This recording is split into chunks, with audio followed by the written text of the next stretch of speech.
Hi, and welcome to the PodKaz. I'm Todd Milewski here with Nicole Haase from USCHO.com. And Nicole, we've got a number 1 versus number 2 series to talk about. We've got a few other impressive results. Shout out to Princeton. We'll get to them in a few minutes for a couple of wins last weekend. But we've got to start with that 1 versus 2 series. Wisconsin coming in with the top spot in the country, but not in the WCHA. That belonged to Ohio State by a point.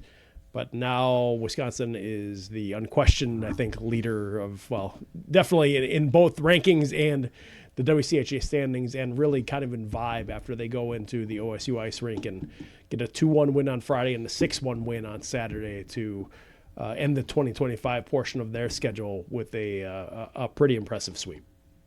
Yeah, I wouldn't say I expected either team to get a sweep. So I think either way that would have went, a sweep would be impressive. But yeah, that 6-1 win on Saturday really was just sort of the capper. I thought Ohio State looked, very good, especially to start on Friday. And by Saturday, it was like, well, this is Wisconsin's game. So a surprising result, I would say, overall. And I imagine there's a lot that Ohio State will be working on coming out of that. But after some faults and some things that had us pointing out some issues with Wisconsin, they really pulled it together when they needed to and sort of played their best hockey against the other top team in the conference and in the country. Yeah, I mean, it's easy to make something out of the 6 on that side of things for Wisconsin on Saturday, but only allowing 2 goals at Ohio State, a team that's got a lot of firepower, a lot of people that can put the puck in the net, stood out to me, and it seemed like they did a pretty good job containing the big players, the Joy Duns. It just felt like, yes, Dunn scored, but and had a lot of chances, but Ava McNaughton did well in goal for Wisconsin to keep the Buckeyes to only 2 goals on the weekend, and really the whole defensive core didn't seem flustered like we've seen them in the past against Ohio State at times. Right. They weren't making those sort of weak passes or trying to take too much time. Yeah, they were doing sort of all those little things that the coaches love. And it is absolutely a sliding scale. Like, it's super unfair, but like I felt like this is the best Ava McNaughton has looked in a while, and that's that's going against her own standard and the own UW goalie standard. It's not like she has ever looked bad at all, but just this was as sharp as she's looked in probably all season, and maybe up to a year. She really locked in. There was a ton of rebound control. If she was getting them up at all, there just weren't the second chance opportunities, which is something Ohio State, they really can crowd in front of the net there and really get sticks to extra opportunities or cycling the puck around, and they just really weren't getting those chances. And it wasn't just that she was making great saves, but it was what she and the defense were doing to sort of really control the defensive end of the ice and not let Ohio State really get set into what they want to do. One of the things that the Wisconsin side was saying before the series is that, well, at least Mark Johnson was saying that this was going to be the fastest games that they play. And it helps when you're in fast games to have fast players. And then we saw Caroline Harvey just take off up the middle of the ice in each game and score a breakaway goal, kind of carbon copies.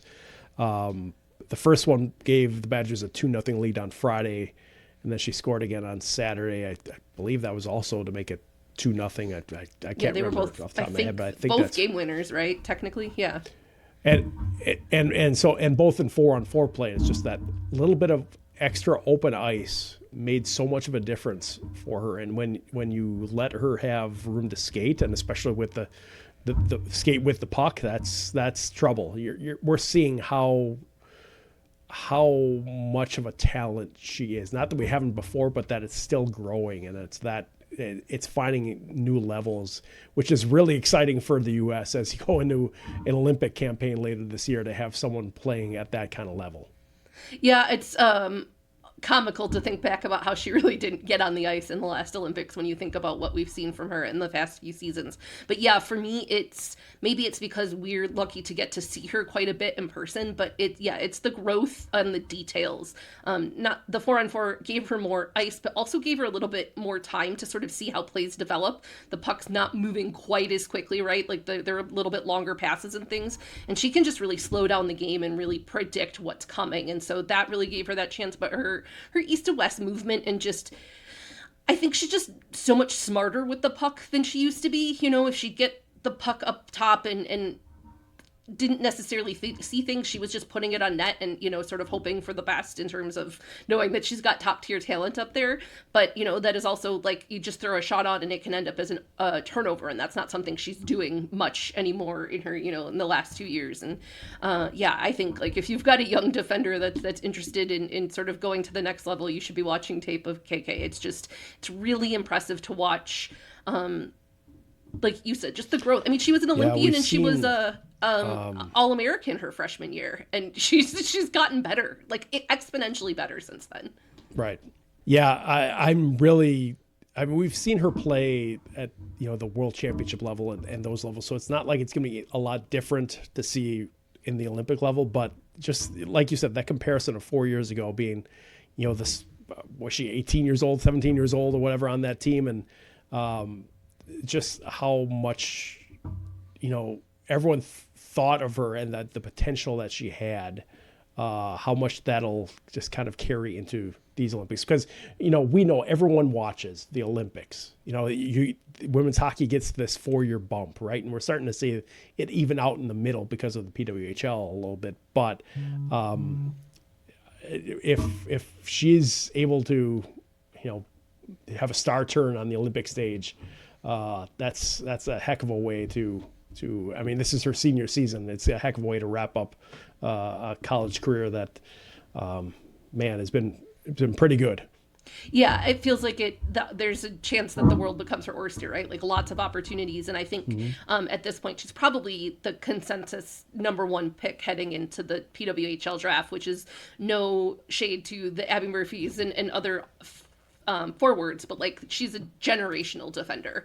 Like the drop between her and the next best defender is much bigger than the drop between the #1 and #2 forwards.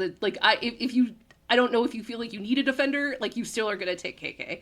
And so I think that it's just, right. It feels like she's at a precipice and there's a lot wide open in front of her. And so it'll be fun to see what happens next. And I just wanted to say, we kind of got talking to KK, but I thought it was interesting. The goal on Friday came as Ohio State was pressing at the point, it's 1-0, and they forgot to play defense. And it's one of the things we kind of talked about, and you get it at that point when they're really pressing for that goal. But there was all that ice because they were on their front foot and they were pressing and they were looking for the chances. And KK saw that immediately and took off on that breakout. The second one does look the same ultimately, but is somewhat different in that she just took the puck right off of Mira Junger's stick. I think it was Mira. Just like she's holding the puck, she's trying to decide what to do on the power play, and KK just like skates over, takes it off her, and goes down. Sort of interesting, just the two differences there of how that built up. But I just thought we had talked a lot about the Ohio State need to remember defense because it's just something they haven't had to do a ton of. And I feel like they did a good, especially in that first game, a really good job of it. But it was like once that pressure of there's only a couple minutes left and we can tie this and change this game, then it was like, oops, that bit fell out the back of the brain, and they were just really pushing towards the goal. So I thought that was interesting just in terms of sort of how we had talked about how that game might develop. Yeah. All right. So Wisconsin goes 5 points ahead of Ohio State as we wind down for 2025. They'll pick that up again in 2026. And of course, we'll have to pay attention to when all of those players go to the Olympic camps, because that'll change things for a lot of teams in the back end of the second half of the season here. So plenty to watch for there. Okay, let's take a spin around the country last week. Start with number 11 Princeton getting a 6-1 win at number 14 Colgate on Friday, and then a 3-2 win at number 8 Cornell on Saturday. Princeton moving up to number 9 in the USCHO.com rankings this week. I believe you said they've won 7 in a row. Is that correct? I haven't done the math, correct. But you have. Yeah, that's that's what I found in the write-ups. Yeah, they were at 6, and then they won again on Saturday. And I think it was like their first sweep of that, our travel partners thing, but their first sweep of that for like a good 6, 7, 8 years. I can't find my note now, but just really huge for them to be able to get both of those wins, and really like all this conversation we've had about hockey or ECAC. We really haven't talked about Princeton, and they forced themselves into the conversation here for sure. Yeah, and they do that with a hat trick on Friday from Mackenzie Alexander, adding an assist as well for a 4-point night. And then Izzy Wonder scores tying and go-ahead goals in the second period at Cornell on Saturday. And we'll talk about Cornell in a minute. But on the Princeton side of things, this is a group that obviously has big things in mind and shown that they can do that.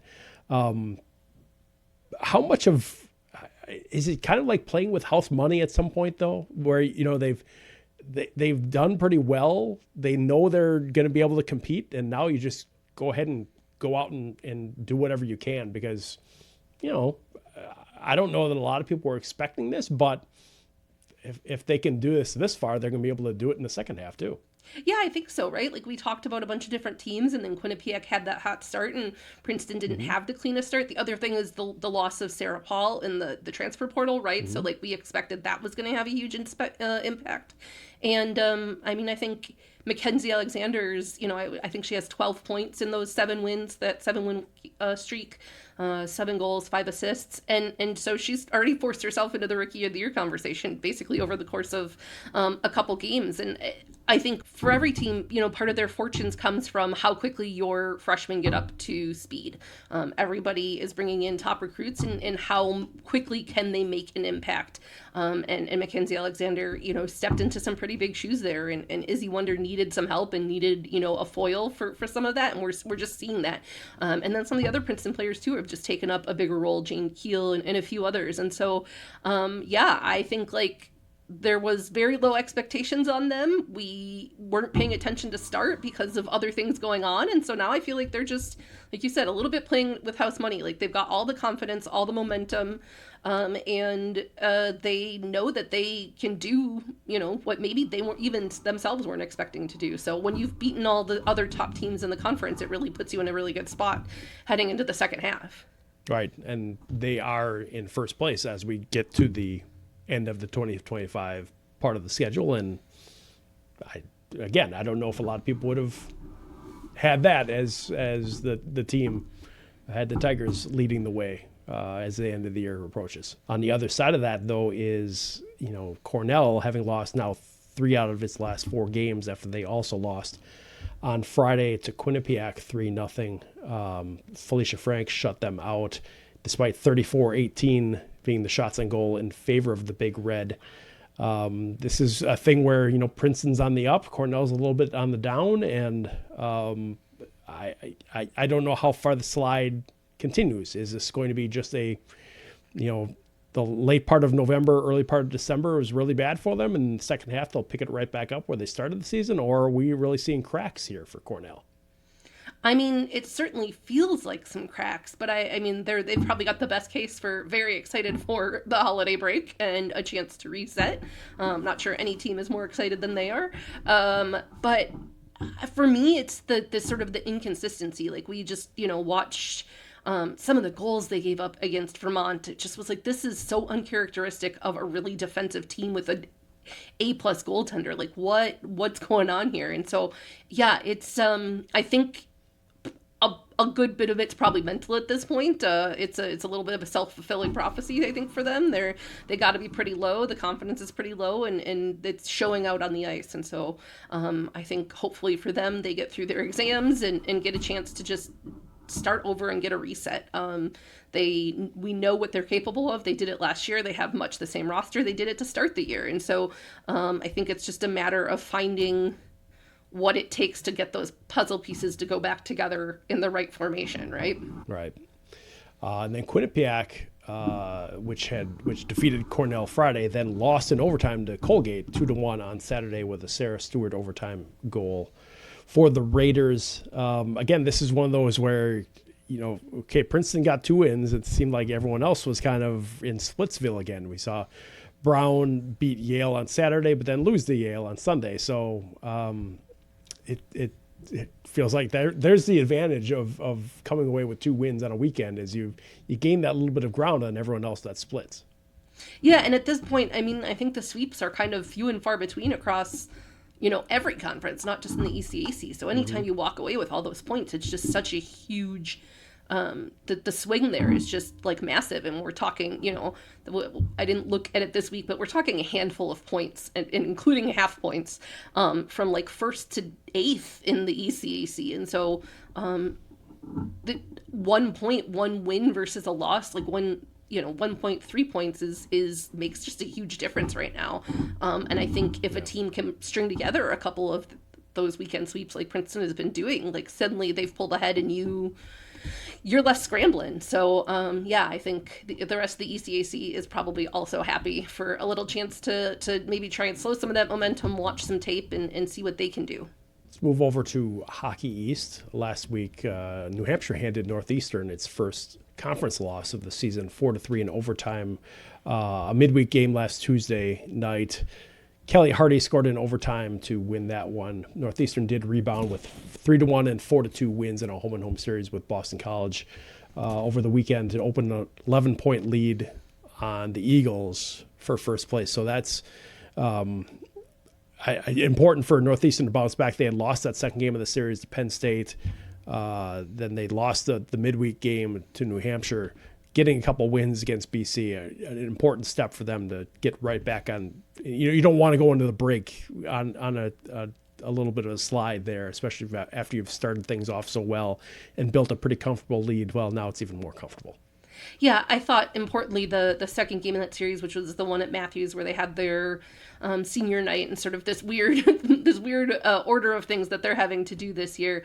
BC went up first, and so sort of expected that series might be a little back and forth. And after Northeastern won the first game, it was like, okay, BC is here to play. And then the Northeastern really, sort of came back and took control of the game and did what they do with, Lily Shannon's speed and things like that. And so not just the win, but the way that they were able to get that win, not just for the emotional of the Matthews of it all, the senior night of it all, but of being able to beat, like, this is your closest competitor in the conference. They came into your house and sort of tried to push you around, and you came back and did it back. And I think that will go a long way for them too. We've talked about this all the time. Like, even some of the losses, like you want those sorts of wins or losses because you need to learn those lessons now. UConn, number 7 in the country, got a couple of challenges from Boston University. 1-1 tie on Friday. Tia Chan had to make 43 saves, and Mary Peterson 42 for BU. And then UConn won 3-2 on Saturday with a last-minute goal. Megan Duchesne Chalefou. I'm sorry, it's my best French. I am probably overdoing it, but apologies. Thank you. Game-winning goal, 7 seconds left in that one. So UConn comes away without a loss on the weekend.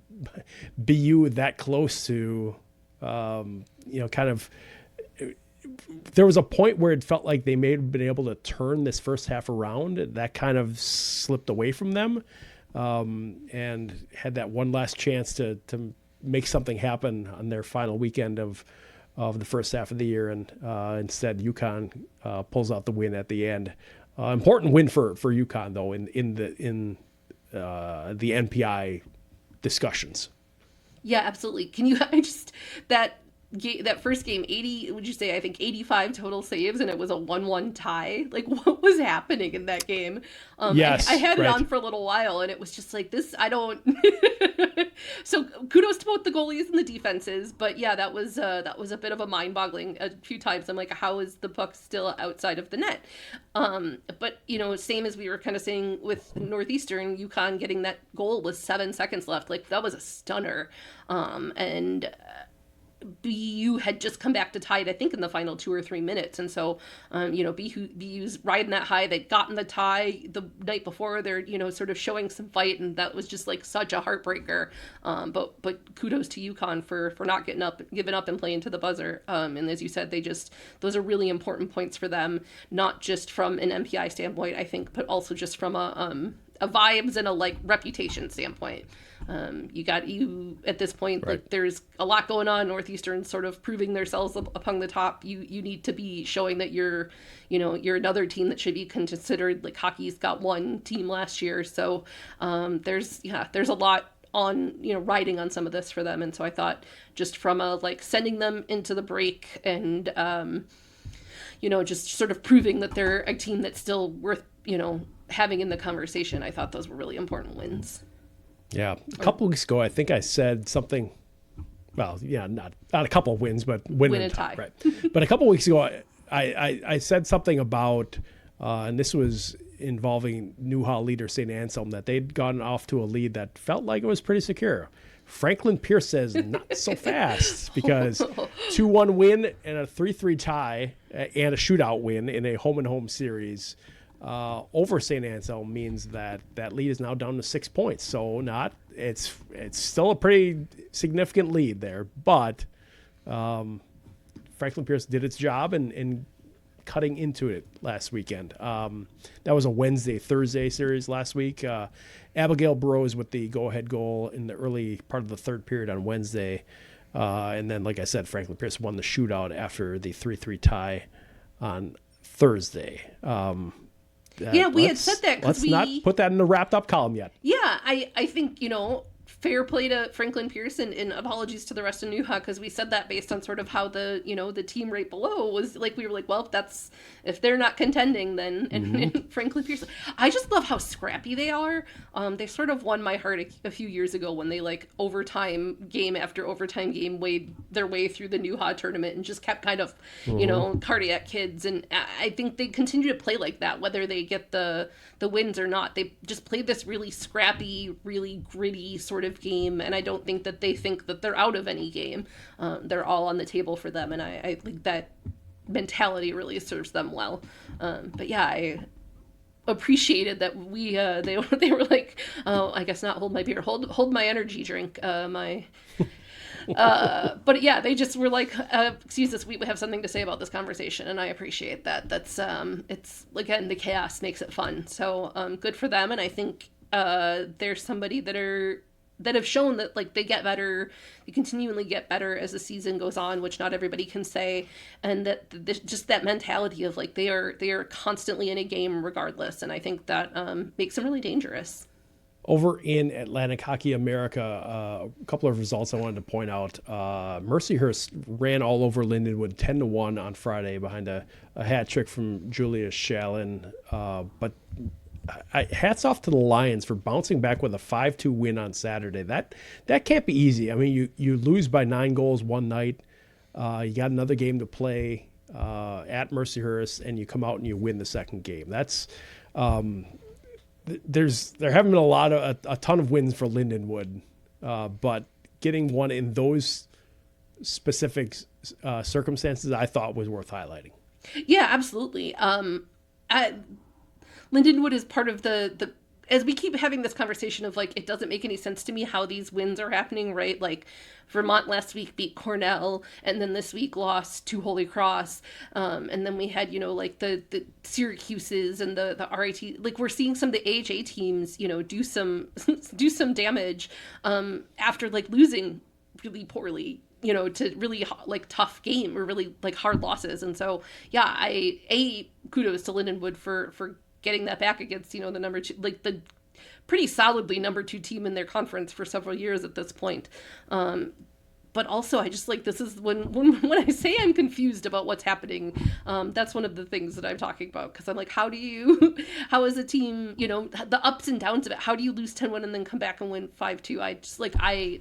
It does not compute for me. One more one to wrap up with here back in the WCHA. St. Cloud State, number 13, and Minnesota State, number 12. The Huskies and the Mavericks split a weekend series, but The Huskies get the 4 points out of the series because they took the second game to overtime. 4-0 St. Cloud in the first game, 3-2 Minnesota State in the second game. Cameron Van Batavia with the overtime goal in the second night. Emilia Carrico, 28 saves for the shutout in the opener. And these are teams that, we were surprised by St. Cloud's overall record earlier in the season. And especially the fact that they were still staying ranked, because I think everyone expected that this was going to turn around for them. And we saw that a little bit Friday, and maybe then again a little bit in at least getting into overtime with the Mavericks on Saturday. Right, and conversely, like, the Mavericks are proving that, some of their stuff, it's not a fluke either. Like, they're also playing, this good against another ranked team, and they're in that conversation and deserve to be. All right, that is going to wrap up our look back at last week. When we come back, we'll talk about what is ahead, and actually there's some rivalry series games to talk about this week as well. Stay with us on the podcast. Welcome back to the podcast. Todd and Nicole here with you to wrap up what's our last real, normal kind of podcast of the 2025 calendar year. We're going to have one more episode next week, kind of wrapping up what we've seen in the first half of the season. But it's a very quiet week around college hockey this coming week. Only 4 games on the schedule, 2 Friday, 2 Saturday. St. Michael's at Dartmouth on Friday, Saint Anselm at Dartmouth on Saturday, and then a 2-game series between Long Island and Robert Morris in the Pittsburgh area on Friday and Saturday. Those are the last games on the college hockey schedule until December 30th. Then there's only 2 games that day, and then we're done with 2025 altogether. So the games are winding down for the calendar year. Make sure you stay with USCHO.com for all the scores and stats on those. A couple other events coming up that we want to touch on. One, Nicole will be at the U18 Women's World Championship. Nicole, do you want to tell us a little bit about that, where it is, when it's going to be, and what you're looking forward to? Sure, yeah, this is my 5th year going. It starts on January 10th. We're going to be in Sydney, and I assume you say member 2. We're going to be in Cape Breton, Nova Scotia. So when we learned about this as the location, I learned that you can go 4 hours east of Halifax, because I was planning to fly to Halifax, and I was like, wow, it's much further from there. So yeah, I'll be in a whole new time zone that we don't even have here in the US. But yes, Canada hosting U18 World Championships.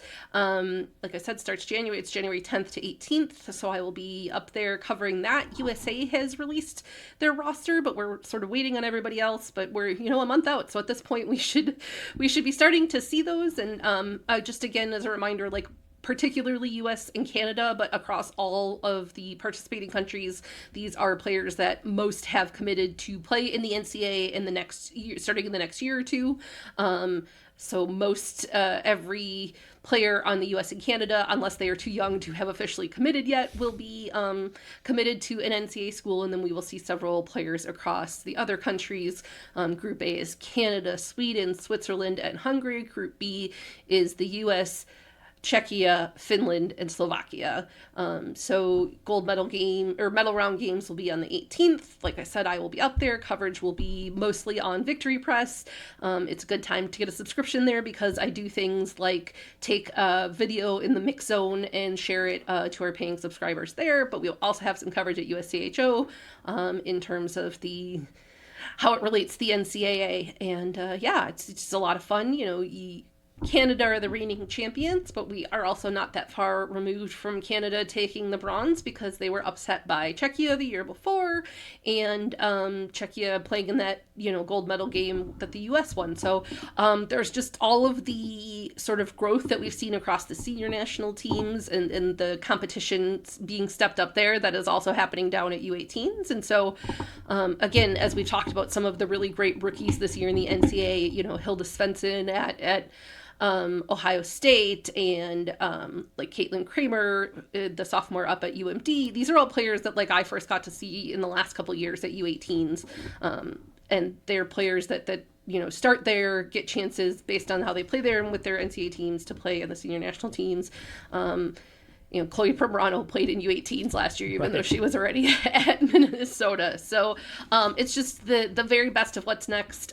We don't do World Juniors in the women yet. One day we might get a U20s, but this is these are the future stars of the NCAA, and that's why I love going and putting the attention on these teams. So presumably several games will be on NHL Network. TSN usually does the broadcast out of Canada, and then it depends on what is bought down here in the US. But yeah, it's a lot of fun. It's a whirlwind. I'm usually, this might be better in Canada, but the past few years I've been one of the only press people there. So yeah, I just wanted to shout out because unbelievably we are a month out on that one, and so though we don't have rosters yet, we're starting to get there, and those will trickle out, I imagine, coming after both the upcoming international break that we're going to talk about with the rivalry series and the Euro Hockey Tour. I imagine then we'll see some of this coming out of that. So yeah, just an exciting time, and I think I think it's important to start having more of a conversation about what comes next and sort of the prospects in a way that we do on the men's side. These younger players, we get really excited when they come to the NCAA or when they start playing on the senior national team, but we can be paying attention to them way before that. You mentioned in there that there isn't a U20 tournament for women. You said yet.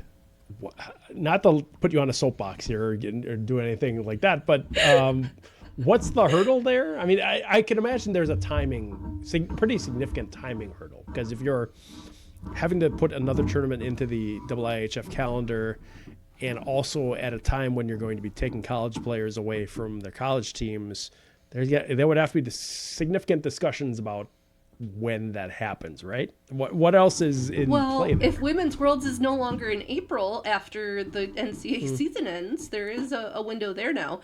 Let me say this as, this is a personal soapbox. This is not based on necessarily any, I just want to point out that this is less reporter and more personal. But Todd and I have had Luke Tardif in a room and been why isn't this happening? He basically said, be patient. And that was 2021. Right. And so, the IHF did partner with the PWHL this year, which is a big step for the IHF. The IHF is just really behind when it comes to women's hockey, in my opinion. They're just I think they don't want to get caught in things like the CWHL folding and stuff like that. And so they're just overly cautious in a way that you would not ever see them be on the other side of things. And so, there's a lot of, we might not have enough players. That conversation is moot to me at this point. If you think that there's not enough talented women to play even if we took it to U22, honestly, it doesn't have to look exactly like the men. That was one of the arguments from IHF President Luke Tardif. Just there's plenty of excuses, and as far as I'm concerned, not enough forward thinking or action to try and overcome some of these perceived hurdles. There's a lot of we'll just wait and see, and maybe it'll happen.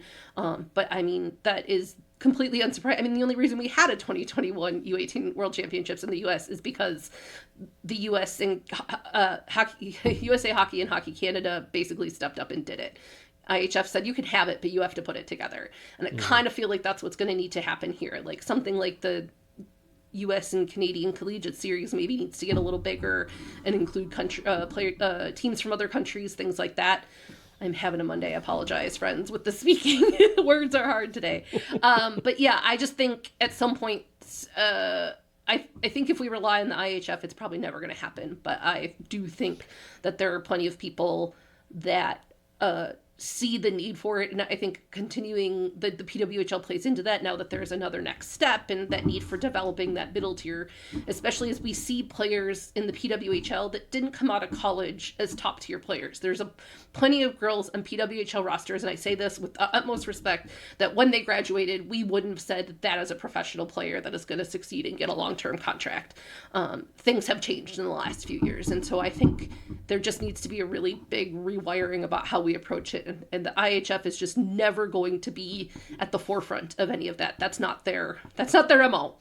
They right. want all but guaranteed success, right? And so I think it's going to be on federations and whomever, teams and coaches and all that sort of stuff to put on events and prove that they're successful. And I wish that it wasn't like that. I think that is a backwards way for things to happen. The federation should be pushing a lot of this stuff. Again, this is my personal opinion. I just want to keep saying that. But I just, I say yet because I am hopeful, and I think there's a need for it. I think there is a proven need for something that between the IHF U18s and either pro or senior national team. There's just not, there's too many players now at this point. You know, there's 44 NCAA teams. You've got all the U Sports teams. There are players coming out of, you know, Sweden and Finland National Leagues, the Switzerland National League, that are in that area that have promise and aren't getting the support that they need to continue to develop their game. And so I think, you know, it's just really clear that there's a need for it and that that's where we should be headed next. And so I'm going to just keep saying yet, and I think we should just keep talking about it and forcing those conversations. But do I think the IHF is on verge of having that tournament? No, absolutely not. That's not their deal. I know. Hasn't been to date, no. So not expecting that to change immediately, right? But something to continue the conversations on. And so by having, at least talking about it, that at least maybe I think keeps the ideas moving of like, how could this work? When could this work? Where could it work? Who's going to step up financially for it? Yeah, I mean, I think even to some extent we're seeing it like with the Women's Euro Hockey Tour. It's not always like the top team from Sweden or Finland. Like some of their players are playing the P-Dub or doing other things. And so we're already seeing sort of a B squad or a training squad, however you want to say it, playing in some of these tournaments. There's clearly an opportunity and there's clearly enough players. So to me, that's a no-brainer. There's clearly some logistical questions, and I get that, and I'm willing, if we were at the point where we were like, hey, we could have this, but we're not sure like when to hold it, I would be thrilled. Like, get me to the logistical questions and we'll figure that bit out. But it's not as though the IHF is like, oh, we could do this, but we just don't know when. Like, no, they're not there. So I just think, yeah, I want other people to understand this and know about this and keep having these conversations and pushing it, because that's the only way. I mean, that's what we've seen. We know we have to help force that change. Right. You had mentioned an international break, and that's where we're at in that we have a rivalry series and a Euro series week, I guess. Rivalry series happens Wednesday and Saturday in Edmonton, U.S. and Canada playing 2 games there after the U.S. won the first 2 of those games, one in Cleveland, one in Buffalo back in November. What should we be looking for here? This is another one of those one step closer to Olympic roster selection time kind of events that we're going to see with the rivalry series. Obviously there are players playing for a spot.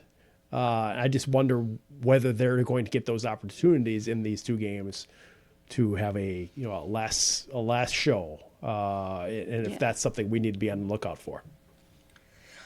I think so, but also I don't know that either coaching staff has shown a propensity for putting in, sort of experimenting with their lineups or their rosters and putting in some of those players. That being said, Canada does have a different third goalie in their mix. Ev Gascon, not on the list, I think Isakeli Doyle is, and so that is just there are just a couple of changes in terms of who is there and who isn't, and there was in that first set of rivalry series games as well. So weirdly, like unusually to me, because I feel like Canada is sort of less likely to make changes. They've been the ones that I think have been doing a little bit more of like, let's get some of these people into the lineup and on the ice and see how they're working together. I think the thing we're all going to be looking to see is now that the PWHL is up and running and players have games under their belt. A reminder that the first rivalry series games happened before the PWHL started.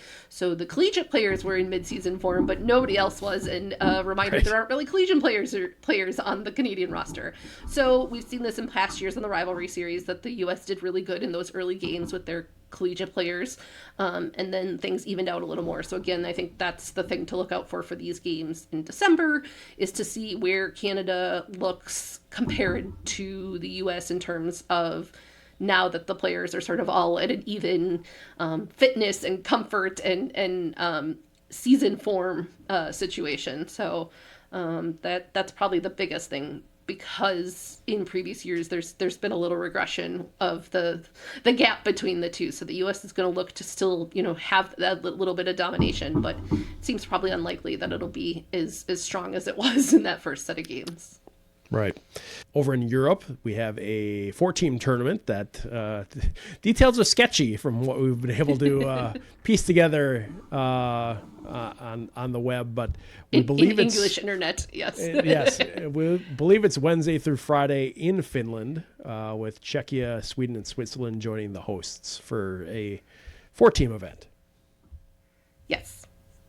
And that involving a few college players from what we've been able to see, at least. I would imagine there's this being getting pretty close to the Olympics. We're going to see quite a few of those college players participating.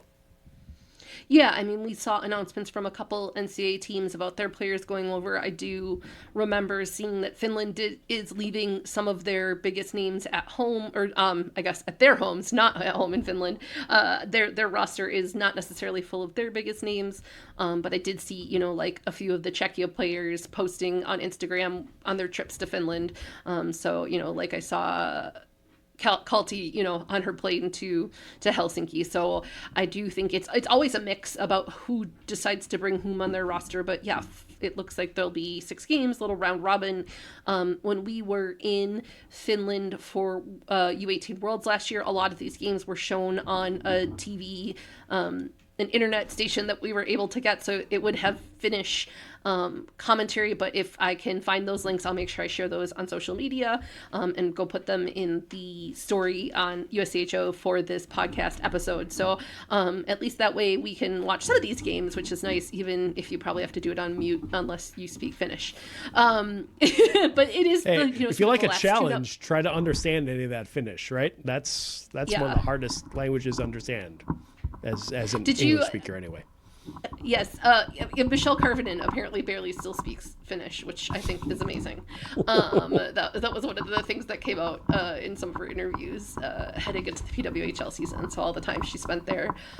Anyway, moral of the story is we should at least be able to watch some of those, and just that last tune-up for those countries heading into the Olympics as well. So it should give us, just an interesting look at things that, the last group of games in August. We had some interesting outcomes too, like Switzerland beating Sweden in a shootout and only losing to Czechia 1-0. Like Switzerland's usually a step behind some of those teams, and so Switzerland really pushing, which I think is fun. Finland is leading the standings, has 5 wins.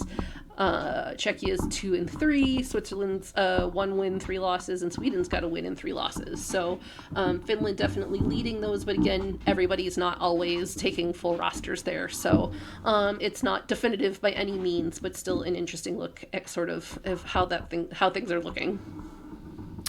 We are less than 2 months out from the Olympics now, so that is creeping up on us quickly. It's creeping up on the international world quickly in a lot of ways, and how everyone's reacting to the ice surface being 3 feet shorter. It sounds like that's going to be okay. Now everyone is up in arms about how it's going to be 3 feet shorter than an NHL which we already knew.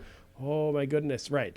That wasn't news, but it's also like, come play in college at some point where the rinks are anywhere from 5 to 10, 15 feet wider or in difference. I'm glad you seem sure that the rink's going to be completed, because I sure don't. I don't feel like I think a rink will be completed, and will they be able to put people in the seats? Maybe not, but hopefully also, a lot of this conversation has been about the men's rink, and weren't the women supposed to be playing somewhere else? And it's been hard to keep track of all the ways that this has not gone well for hockey ice in Italy. I thought, and this I don't know for sure, but I thought the part of the tournament was in the main venue, the large venue that's being built. So Okay. maybe not. There was a point where there was like convention center and they were going to put, I don't know. Listen, Yeah. it's both upsetting and consistently changing. So I'm not keeping up with it. That's really the moral of the story. So I should maybe be clearer on what it is, but it's like, I don't, worrying about it, I personally can't do anything about it. So I just hope that there's somewhere for the games to be played and Yes. that it's in safe conditions. Yes. Agreed. Okay. I think that's going to wrap it up for us this week. We appreciate you listening. And once again, next week is going to be kind of a wrap up edition of the show. If you have questions for us, drop us a line. There's an email address in the show notes. We'll get to as many of those as we can. Or if you have ideas for discussion, we're happy to hear those too. So thanks for listening. Thanks for watching. We will catch you next week on the PodKaz.